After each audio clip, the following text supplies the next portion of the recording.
மாண்புமிகு பேரவை மாற்றுத் தலைவர் அவர்களே வணக்கம். ஒன்றிய அரசால் தமிழ்நாட்டுக்குரிய நிதியையும் திட்டங்களையும் புறக்கணிக்கப்பட்டாலும் முத்தமிழறிஞர் கலைஞர்களிடம் கற்றுக்கொண்ட அரசியல் நிர்வாகத்திறன் உடனால் தமிழக மக்களுக்கு வாக்குறுதிகளை நிறைவேற்றி வரும் மாண்புமிகு தமிழ்நாடு முதல்வர் முத்துவேல் கருணாநிதி ஸ்டாலின் அவர்களுடைய நல்லாசியோடும் என்னை வெற்றி பெற செய்த தேனி நாடாளுமன்ற தொகுதி மக்களுக்கும் கூட்டணி கட்சி தலைவர்களுக்கும் கழக உடன்பிறப்புகளுக்கும் எனது மனமார்ந்த நன்றியை தெரிவித்து எனது கன்னி பேச்சை துவங்குகிறேன். This is my maiden speech. ஒன்றிய அரசு மாறுதட்டி சொல்றது நாங்க மாடுகளை பாதுகாக்கிறோம்னு சொல்லி. ஆனா இன்னைக்கு ஒன்றிய அரசுக்கு வருமானம் எதிலிருந்து வருதுன்னு சொன்னா ஆண்டு ஒன்றுக்கு 50,000 கோடி மாட்டு இறைச்சியை வெளிநாட்டுக்கு ஏற்றுமதி பண்றதுல வருது. Madam, this is my maiden speech. Already told. Madam, complete BJP half an hour.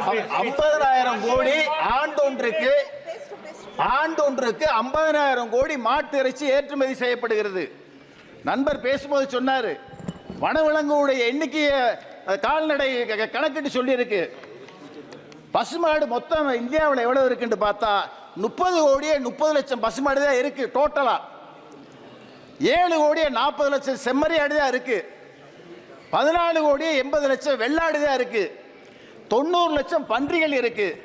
85 கோடியே 10 லட்சம் கோழிகள் மட்டும்தான் இருக்கு. மக்களுடைய ஜனத்தொகை 130 கோடி. மாட்டு இறைச்சி எப்படி போதும்?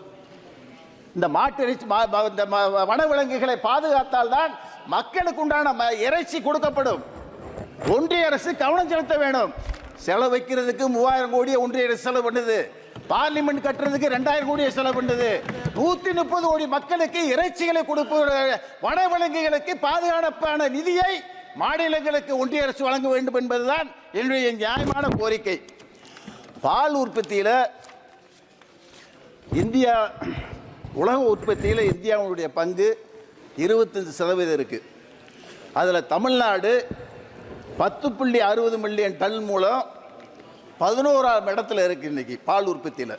அதற்கு முழு காரணம் தமிழ்நாடு முதல்வர் கழகத்துடைய தலைவர் முத்துவேல் கருணாநிதி ஸ்டாலின் ஆட்சியில் அந்த கால்நடை துறையை சேர்ந்த துறைக்கு அதிகமான நிதியை வழங்குவதன் மூலம் பால் துறையில் இன்னைக்கு 11ஆம் இடத்துல தமிழகம் இருக்கு.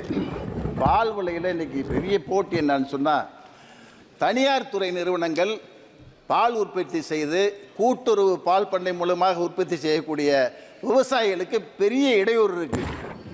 கெமிக்கல் கலந்து பாலை விற்கிறாங்க.